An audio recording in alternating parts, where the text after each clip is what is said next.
Hello केम छो बधा मजामां? बधाने मारा जय श्री कृष्ण। अत्यारे आपणे श्रावण महीनो चालू छे तो बधाना घरमां फराળી वेरायटी बनती हशे। नवी नवी वेरायटी बधा बनावता ज होय छे, पण अत्यारे फराળી ढोसा, फराળી इडली छे, फराળી उत्तपम छे, फराળી पाણીपूरी, बर्गर बधुं मळे ज छे। अत्यारे फराળી बारे पण मळे छे अने लेडीसो घरमां पण बनावे छे। तो आजे આપણે પણ ફરાળી ઢોસા બનાવશું। હવે ફરાળી ઢોસા સાથે આપણે સબ્જી પણ બનાવશું, એની ચટણી પણ બનાવશું અને ફરાળી સાંભાર પણ બનાવશું। કે આપણે ફરાળી સાંભાર અને ચટણી બનાવશું ને એ તમે ઇડલી સાથે છે, ઉત્તપમ સાથે છે કે કોઈ પણ વેરાયટી સાથે તમે લઈ શકો છો। તો આ આપણે રેસીપી આજે જોશું કે ફરાળી ઢોસા કેવી રીતે બને। હવે ફરાળી ઢોસા માટે મેં પહેલાં સામો અને સાબુદાણા 3 થી 4 કલાક માટે પલાળી રાખ્યા હતા।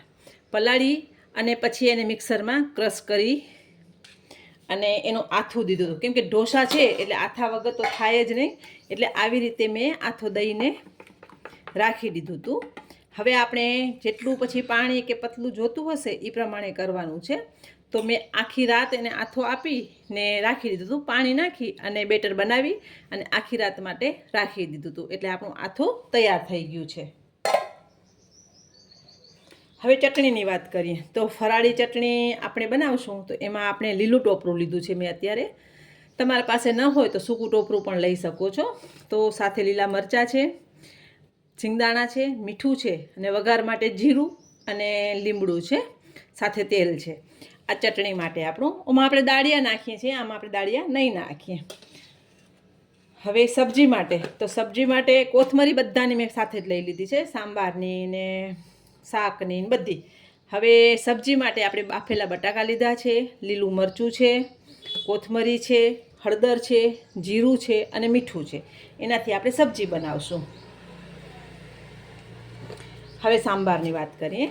હવે સાંભાર બનાવવા માટે આપણે તુવેરની દાળ લેતા હોઈએ છીએ, તો અત્યારે આપણે સાંભાર બનાવશું બટાકામાંથી અને ટામેટામાંથી। તો પહેલાં આપણે ટામેટા અને બટાકાને બાફવા મૂકી દઈએ। એક ટામેટું અને એક કાચું જ બટેકું લીધું છે મેં, એને થોડીક હળદર નાખી અને પહેલાં બાફવા મૂકી દઈએ એટલે એક કામ આપણું થતું થશે। મેં કુકરમાં લઈ લીધું છે, આમાં 2 થી 3 સીટી કરશો એટલે બફાઈ જશે। તો આપણે આને બાફવા મૂકી દઈએ પહેલાં, પછી આગળની વાત કરીએ। હવે સાંભારમાં બીજું આપણે લીલું મરચું છે, દૂધી છે। હવે તમારા પાસે ગાજર હોય તો તમે ગાજર લઈ શકો છો, પણ હું ખાલી દૂધી જ ઉમેરીશ। હળદર છે, જીરું છે, મરચું છે અને લીમડું છે, તેલ તો બધામાં જોશે જ। તો આપણે આ સાંભારની સામગ્રી છે। હવે આપણે પહેલાં ચટણી બનાવી લઈએ। તો મેં એના માટે લીલું ટોપરું છે, સિંગદાણા છે, લીલું મરચું છે અને ટેસ્ટ પ્રમાણે થોડુંક મીઠું, બહુ નહીં પણ થોડુંક મીઠું લઈને પાણી નાખી અને આપણે આને ક્રશ કરી લઈએ એકવાર।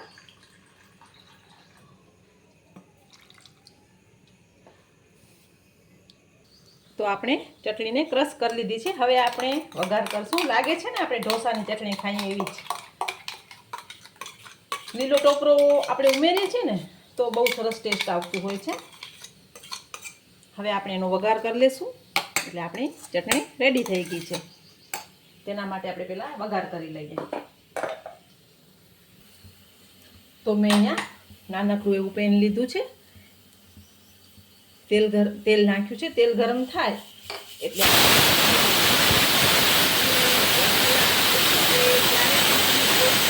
કે ઉપવાસ કરતા હો ને ત્યારે તમે મકાઈનું તેલ છે કે સૂરજમુખીનું તેલ છે કે કપાસિયા તેલ છે એ તમે ખાઈ નથી શકતા। તમારા ઘરમાં તમે જે રીતે કરતા હોય તમે કરી શકો છો, પણ મને જેટલું ખબર છે ને એટલે હું તમને કહું છું। તો એમાં આપણે સિંગ તેલનો જ ઉપયોગ કરવાનો હોય છે। સિંગ તેલ એટલે સિંગદાણા, તો એનો ઉપયોગ કરશો તો તમારા વ્રતને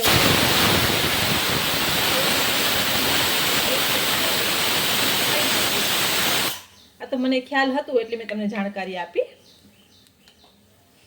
જોઈ લેશું આપણું તેલ આવી ગયું હોય તો આપણે જીરું, સાઈડમાં આપણું સાંભારનું તૈયાર થાય છે। આપણું જીરું આવી ગયું છે અને જીરું તતડે એટલે આપણે એમાં લીંબુ નાખી દઈએ। હવે આ વઘાર આપણે ચટણીમાં રેડી દઈશું। હવે જે આપણે ચટણી બનાવી છે ને એમાં આપણે આ રેડી દઈએ।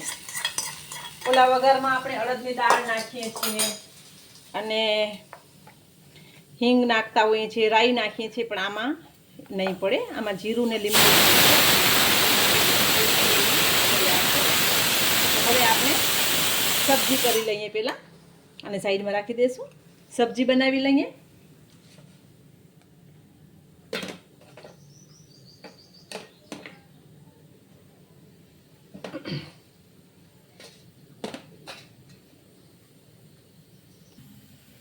આપણે કુકરને બંધ કરી દીધું છે અને અહીંયા એક ફરીથી પેન લીધું છે.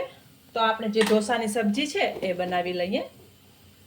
એવું ના લાગે કે ઉપવાસમાં રહ્યા છીએ તો કાંઈ ખાઈ ન શકે. તમે આવી રીતે વેરાયટી બનાવી અને તમારા ઉપવાસનો એન્જોય કરી શકો છો. તો મેં અહીંયા ફરીથી તેલ લીધું છે.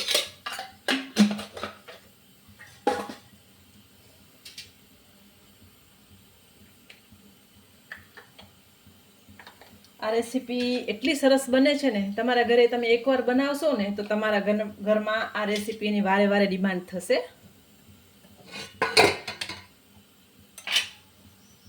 કુકર ઠંડુ થાય પછી આપણે સાંભાર જોશું.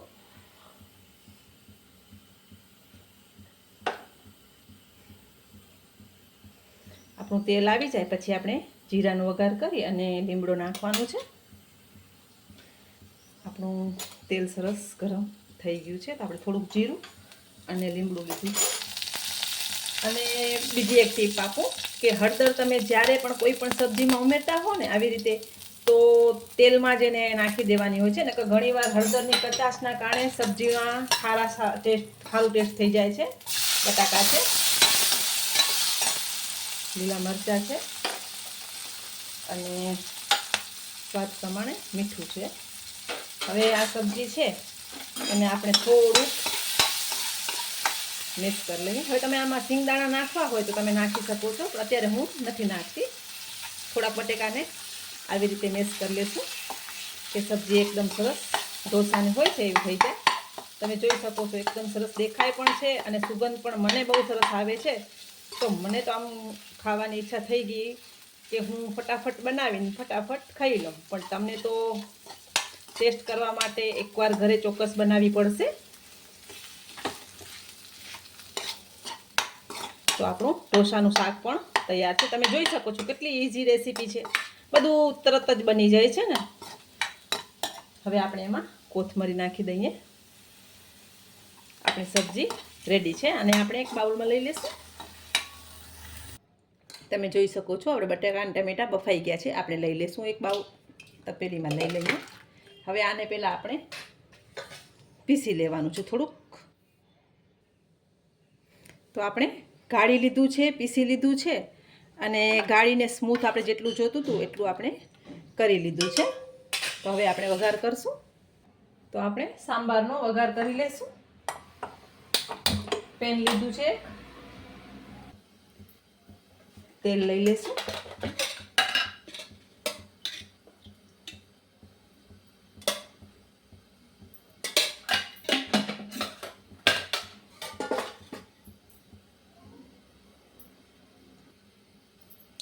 તો આપણું તેલ ગરમ થઈ ગયું છે. આપણે લીમડો નાખી દીધું. હવે થોડુંક જીરું લઈ લઈએ. અહીંયા ફરીથી એક ટીપ આપીશ.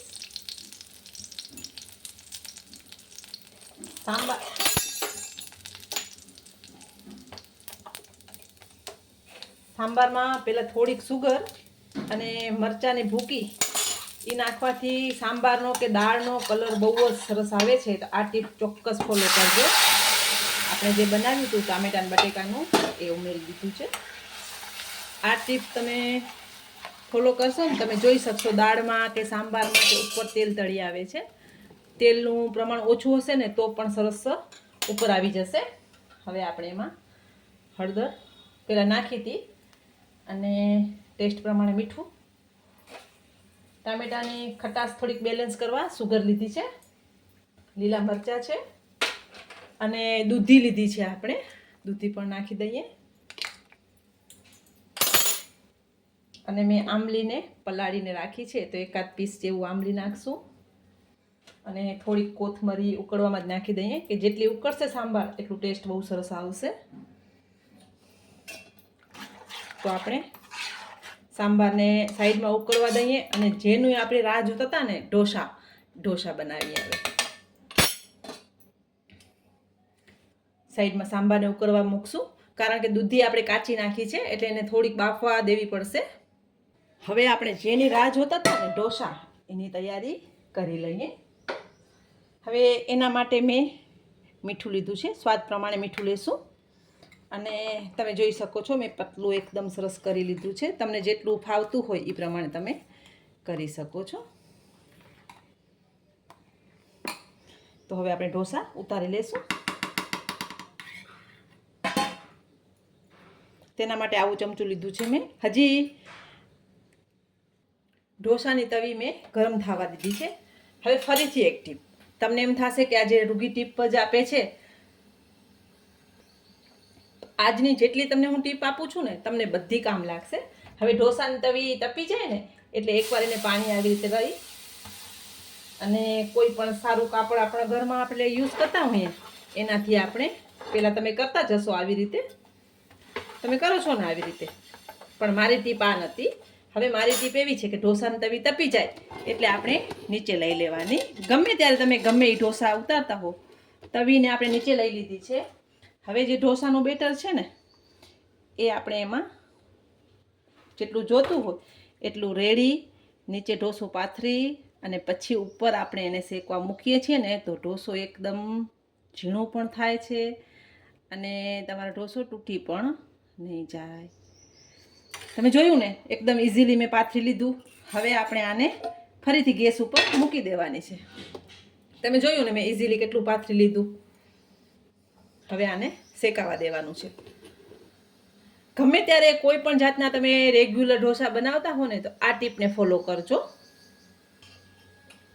આ ટીપ ફોલો કરશો ને એટલે તમારા ઢોસા એકદમ સરસ જ બનશે, માર્કેટ જેવા જ ક્રિસ્પી બને છે. હવે આપણે એને થોડુંક તેલ લઈ અને શેકી લેવાનું છે. એકદમ સરસ બારે કેવું ક્રિસ્પી ઢોસો મળે છે એવો ઢોસો જ આપણો થશે. હવે આપણે થોડીક વાર એને શેકાવા દેશું. તમે જોઈ શકો છો એકદમ સરસ શેકાય છે અને હમણાં ક્રિસ્પી થઈ જશે ને એકદમ ઇઝીલી ઉથલી પણ જશે, એ પણ હું તમને બતાવીશ. જોવો તમને કેવું ઢોસું સરસ આપણું શેકાઈ ગયું છે. હવે એ ઢોસો એકદમ સરસ ઉથલી પણ જશે આપણું. હમણાં જ ધીમે ધીમે એને કરતા જવાનું છે. તો આપણો ઢોસો એકદમ સરસ ક્રિસ્પી થઈ ગયું છે અને તમે જોઈ શકો છો નીકળી પણ જાય છે સરસ મજાનો. તો આપણે એના માટે જે શાક બનાવ્યું છે ને એ પાથરી દેશું.